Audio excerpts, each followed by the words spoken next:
Cette femme riche engage une domestique sans savoir que c'est sa propre fille abandonnée depuis la naissance. Il était tôt le matin dans la grande maison de pierre claire, là où le soleil frappait les vitres comme pour réveiller des secrets bien enfouis. Maman Abbé, la gouvernante, marchait d'un pas vif, ajustant les rideaux, criant sur le jeune jardinier qui avait encore oublié de tailler les hibiscus. Ce jour-là, un taxi s'arrêta devant la grande grille. Une jeune femme en descendit, tenant à la main un petit sac usé. Elle s'appelait Hawa. Elle venait de loin, d'un village poussiéreux au bord du fleuve, où l'on se lavait encore à la rivière et où les enfants couraient pieds nus dans les champs de mil. Elle n'avait pas rêvé de travailler comme domestique. Mais la vie, parfois, pousse les pieds où le cœur ne veut pas aller.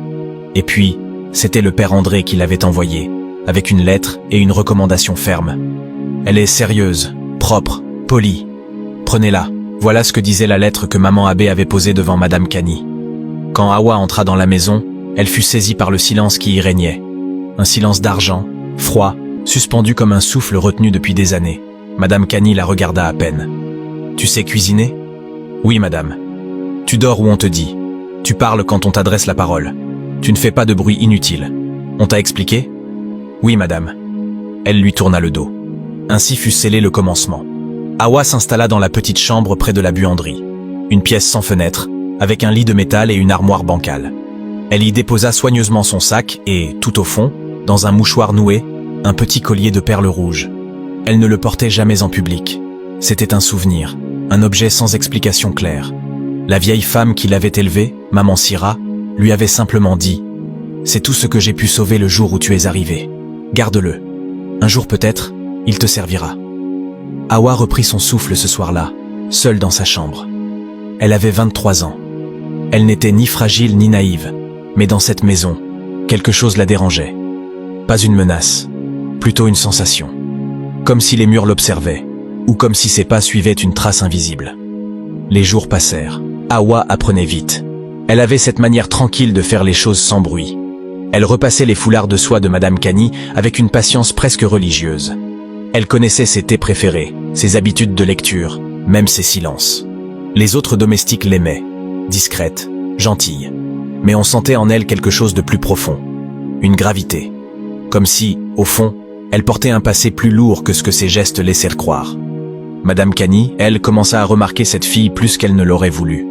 Au début, c'était des détails. Une manière de sourire, de plier un linge, de poser une assiette sans bruit. Et puis ce regard droit, calme, mais trop familier. Elle ne comprenait pas pourquoi cette jeune fille l'agaçait autant par moments, et la touchait à d'autres. Elle lui rappelait quelqu'un. Mais qui? Un jour, Hawa fut chargée d'organiser les tiroirs du salon, un meuble ancien que personne n'avait ouvert depuis des mois. En rangeant les papiers, elle trouva un vieux cahier de comptes, des cartes postales et une photo déchirée.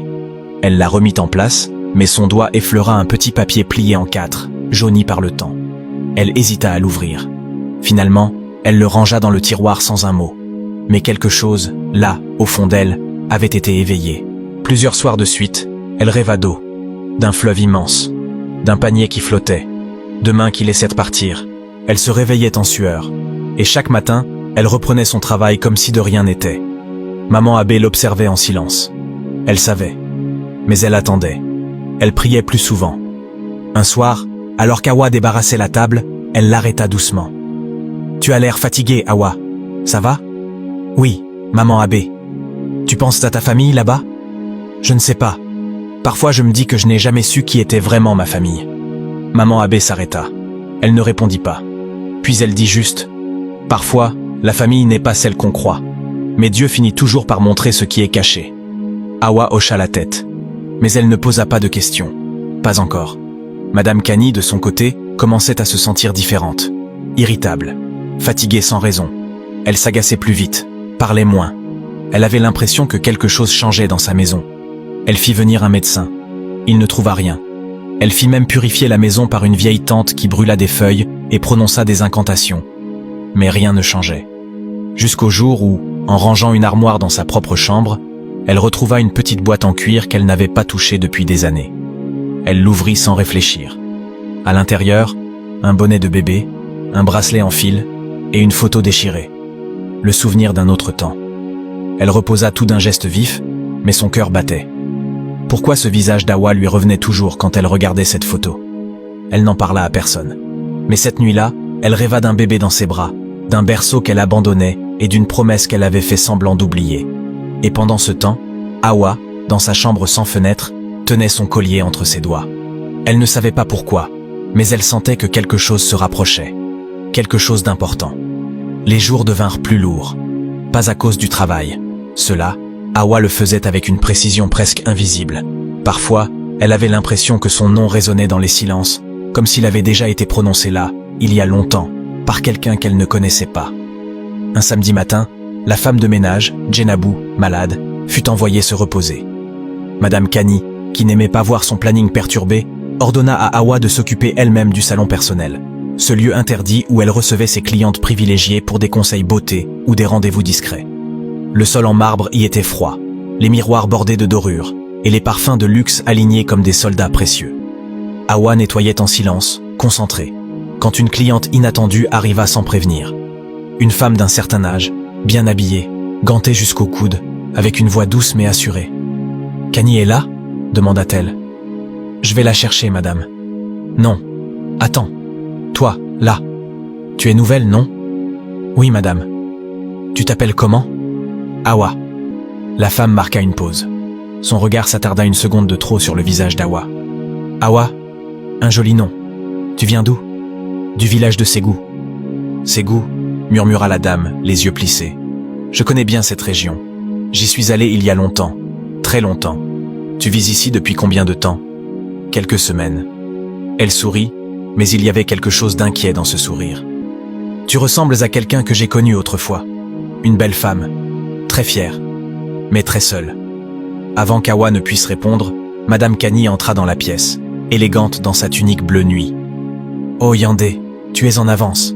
Je fais toujours ça quand je sens que le jour sera long, » répondit la femme en souriant. Elle posa une main brève sur le bras de Kani, puis ajouta, à mi-voix, « Je viens de parler à ta nouvelle. Elle est particulière. C'est une villageoise, discrète, propre. C'est tout ce qui m'importe. » Mais Yandé resta silencieuse un moment, le regard perdu dans les boucles d'oreilles de Kani. « Tu sais que les choses qu'on enterre finissent toujours par repousser ailleurs, n'est-ce pas ?»« Ne recommence pas, Yandé, » soupira Madame Kani. « Ce qui est fait est fait. Tu m'as assez jugé, il y a 20 ans. Je ne juge pas. Je constate que l'air a changé dans ta maison, et je te dis simplement de faire attention. » Hawa entendit tout ça de l'autre pièce, sans comprendre. Elle ne savait pas encore que les murmures entre ces deux femmes parlaient, sans le dire, d'un passé qu'elle portait dans ses veines. Le soir suivant, elle décida d'écrire une lettre à Maman Sira. Ce n'était pas vraiment une lettre à envoyer, il n'y avait pas d'adresse, mais plutôt une manière de poser des mots. « Maman, j'ai l'impression d'être arrivé à l'endroit que tu n'as jamais voulu me nommer. Tu m'as élevé avec bonté, mais tu n'as jamais voulu me dire d'où je viens vraiment. Ici, les choses sont belles, mais tout est comme fermé à clé. J'ai l'impression que je marche sur un sol fragile, comme si chaque pas pouvait faire remonter quelque chose d'enfoui.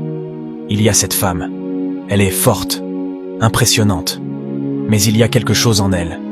Quelque chose que je ressens sans savoir ce que c'est. Est-ce que tu as déjà vu son visage, toi aussi ? Est-ce qu'il y a quelque chose que tu as voulu me cacher pour me protéger ? » Elle plia la lettre et la rangea dans son sac, entre son carnet et le mouchoir contenant le collier. Le lendemain, elle décida d'aller au marché seule, sur demande de Maman Abbé.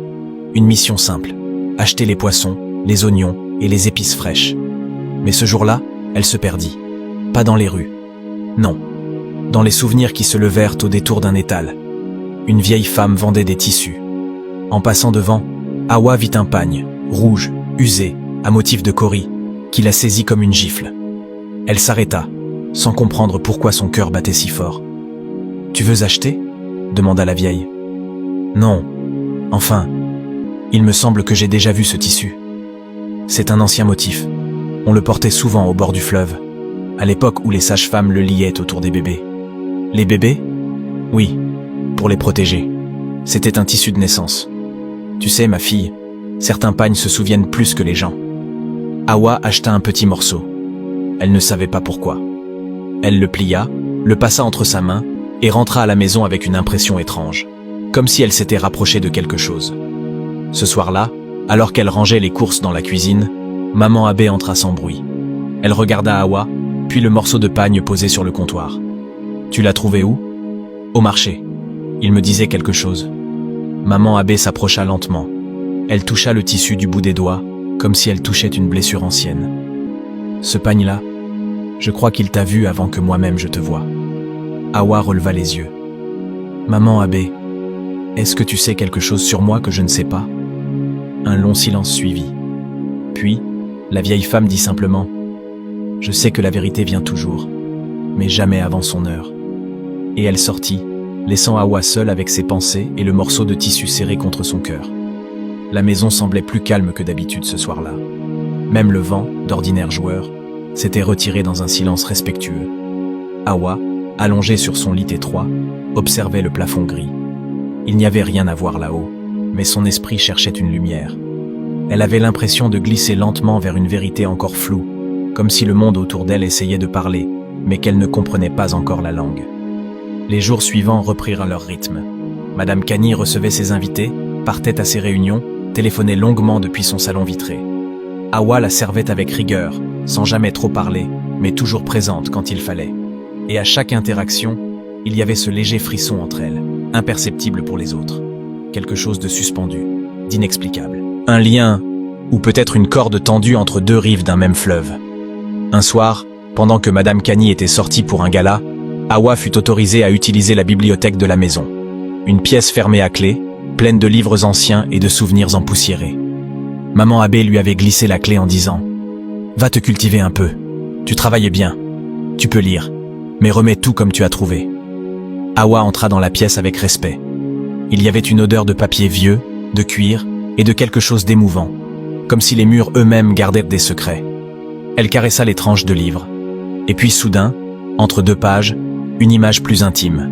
Une jeune femme, bien plus jeune, assise sur une chaise, la main posée sur un ventre arrondi. Le regard flou, seul, sans sourire. Ce visage, elle le connaissait. Elle le voyait chaque jour. C'était Madame Cany, enceinte. Le cœur d'Hawa s'arrêta un instant. Pas de peur, mais de stupeur. Elle referma l'album doucement, le reposa. Puis sortit de la pièce comme on sort d'un rêve. Le souffle court. Elle ne savait pas quoi penser. Ce n'était peut-être rien. Une photo ancienne, oubliée, sans histoire. Cette nuit-là, elle dormit à peine. Le lendemain, elle redoubla d'attention dans son travail, comme pour se prouver qu'elle n'avait rien vu. Mais ses gestes n'étaient plus aussi automatiques. Son esprit rôdait autour de cette image. Une image qui réveillait des souvenirs d'enfance sans contour. Un après-midi, une des vieilles tantes de Madame Cany arriva sans prévenir. Une femme grande, enveloppée, qui portait un parfum d'encens et de savon noir. Dès qu'elle entra, son regard se posa sur Hawa. Elle l'observa longuement, sans rien dire. Puis, dans un coin du salon, elle tira Maman Abbé à l'écart. « Cette fille-là, murmura-t-elle. Je l'ai vue quelque part. »« C'est une domestique, » répondit Maman Abbé, la voix prudente. « Ne me mens pas, Abbé. Elle a le visage de notre famille. Tu ne vois pas ses pommettes? Le regard? Même ses mains, elles sont comme celles de la grand-mère de Cany. Tu parles trop fort, Yayé. Tu crois que Dieu dort? Tu crois que les enfants qu'on jette ne reviennent pas marcher dans nos pas? Regarde bien cette fille. Regarde-la. Elle n'est pas ici par hasard. » Et elle s'éloigna, laissant Maman Abbé avec un poids de plus sur la poitrine. Dans les jours qui suivirent, Hawa sentit que les regards changeaient. Pas de méchanceté, mais de gêne, de soupçon, comme s'ils attendaient qu'elle découvre quelque chose qu'elle seule ne voyait pas encore. Elle décida d'écrire une nouvelle lettre. Cette fois, pas à Maman Syrah, mais à elle-même. Il y a un mystère ici. Je le sens, je le respire. Mais pourquoi ai-je peur de poser les bonnes questions? Est-ce que j'ai le droit de savoir qui je suis? Est-ce que chercher, c'est trahir? Parfois je sens dans les yeux de cette femme, comme un regret, une chose qu'elle ne dit pas, une chose qui me fait peur, et en même temps, m'attire. Elle rangea la lettre sous son matelas. Le lendemain, elle décida d'aller voir le père André, l'homme qui l'avait envoyé ici. Le vieux prêtre vivait dans un presbytère modeste, entouré de livres et d'herbes médicinales. « Hawa » dit-il en la voyant. « Que fais-tu ici, mon enfant ?»« Père, pourquoi m'avez-vous envoyé dans cette maison ?» Il la regarda longtemps, puis soupira. « Parce que j'ai obéi à un appel que je ne comprenais pas moi-même. Parfois, Dieu pousse ses enfants là où les vérités dorment. Et toi, Hawa, tu portes une vérité que personne ne pourra garder enterrée longtemps. Est-ce que vous savez qui est ma mère ?» Il détourna les yeux. « Je sais que l'amour peut faire peur, et que les blessures de jadis peuvent fermer la bouche des plus braves. Mais je crois que tu trouveras seul ce que tu es venu chercher. Et ce jour-là, Tu devras choisir, pardonner ou fuir. » Hawa ressortit de là troublée. Elle n'avait pas eu de réponse claire, mais elle sentait que tout convergeait. Quelque chose se rapprochait, comme une marée lente, silencieuse, irrésistible. Quand elle rentra à la maison ce soir-là, Madame Cani était dans le jardin, seule, assise sous le manguier. Une chose rare. Le ciel virait à l'orange.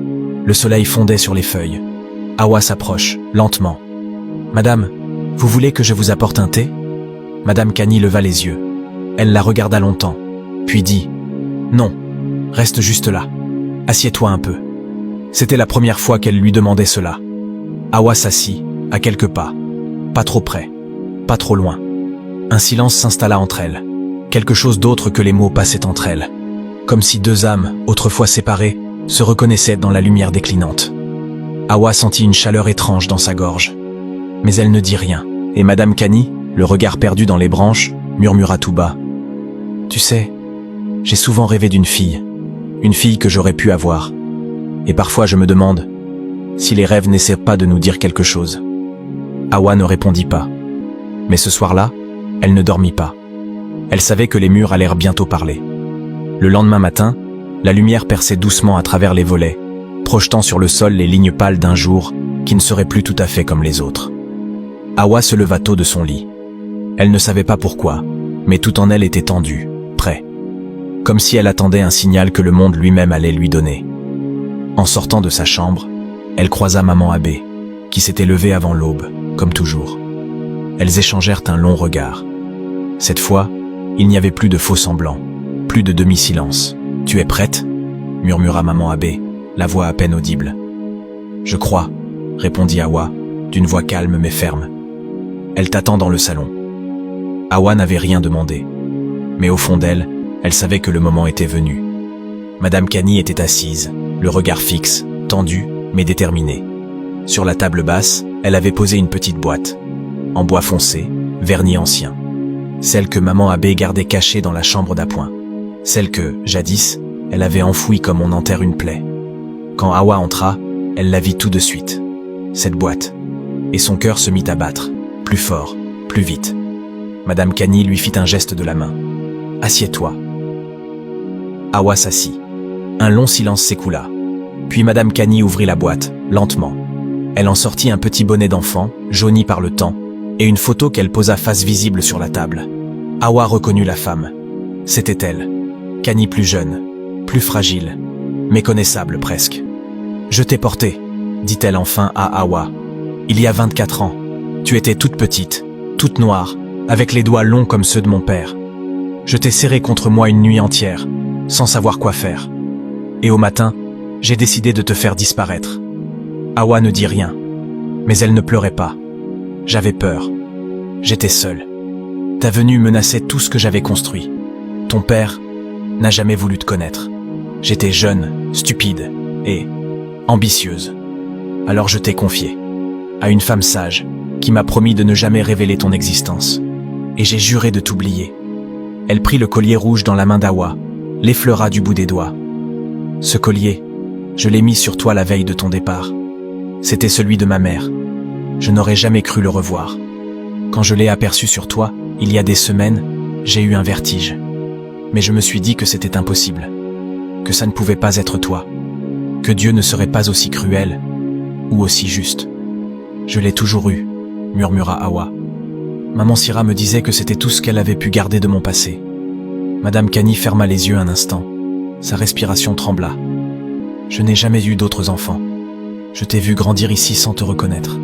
Et pourtant, chaque jour, je sentais que quelque chose m'échappait. Je te regardais comme on regarde un rêve ancien. Et maintenant, je n'ai plus d'excuses. Elle se leva lentement, contourna la table, s'agenouilla devant Hawa. « Madame, ne faites pas ça, disait Hawa. Je ne te demande pas de me pardonner, ni même de m'accepter. Mais je te dois la vérité. Et je voulais que tu l'entendes de ma bouche. Pas par les autres. Pas plus tard. Aujourd'hui, je veux te dire que tu es ma fille. Ma seule fille. » Hawa sentit ses mains trembler. Son souffle était court. Pendant un instant, elle vit tout son passé défiler. Les longues journées à chercher un visage, les prières à demi-mot, les questions sans réponse. Et aujourd'hui, voilà que la réponse était là, devant elle. Brute, vivante, inattendue. Elle arrêta sa main. Je ne sais pas encore quoi ressentir, mais je suis là, et je t'écoute.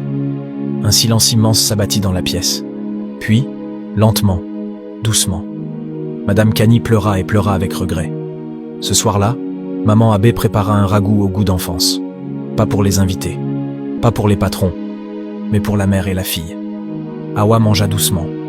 Madame Cani, elle, ne mangea presque rien, mais elle resta là, à table, avec elle. Les domestiques ne faisaient que faire des racontages et des racontages au sujet d'Awa. On savait que cette fille n'était pas simple, disait-elle à maman Abbé. Maintenant elle va se prendre la tête puisqu'elle sera au-dessus de nous. Non. Calmez-vous mes enfants, disait maman Abbé. Ne jalousez pas l'enfant de la patronne. Que vos cœurs soient propres envers votre semblable, et vous verrez que la vie vous sourira tôt ou tard, je vous le dis, et écoutez mon conseil. Après le repas, Awa sortit un carnet, celui où elle écrivait ses lettres, ses pensées. Elle l'ouvrit à la première page, arracha doucement le mot qu'elle avait écrit pour elle-même quelques jours plus tôt. Elle le froissa, le posa dans la corbeille. Elle ne voulait plus fuir, elle ne voulait plus deviner, elle voulait exister. Plus tard, alors que la maison dormait presque, elle frappa doucement à la porte de la chambre de Madame Cani. « Entre » dit une voix fatiguée, mais douce. Awa entra. La pièce était baignée d'une lumière chaude. Sur le lit, une couverture légère, un livre. « Je veux savoir, je veux tout savoir. Qui était mon père? Pourquoi vous avez eu si peur? Pourquoi vous m'avez laissé?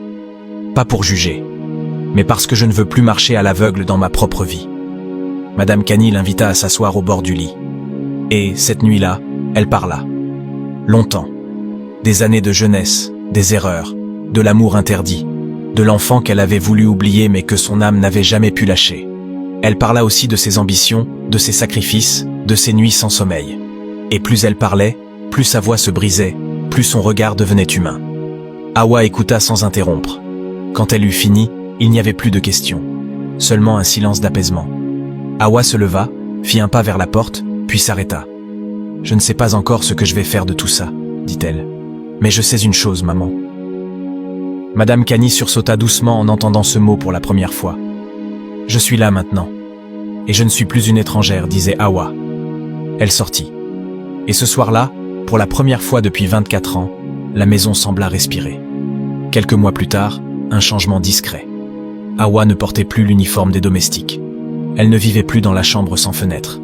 Elle avait maintenant sa propre pièce, décorée à son goût, près du bureau de sa mère. Elle avait aussi commencé à suivre des cours de gestion sur l'insistance de Madame Cani, sa mère, qui voyait en elle plus qu'une héritière, une flamme, un prolongement, un recommencement. Et dans ce lien réparé, dans cette lente reconstruction, il y avait une vérité. Parfois, les racines s'éloignent, se tordent, se perdent, mais finissent toujours par retrouver la terre. Et dans cette maison en fait, autrefois pleine de silence, on entendait désormais quelque chose de plus fort. Une mère, une fille, et un avenir prometteur.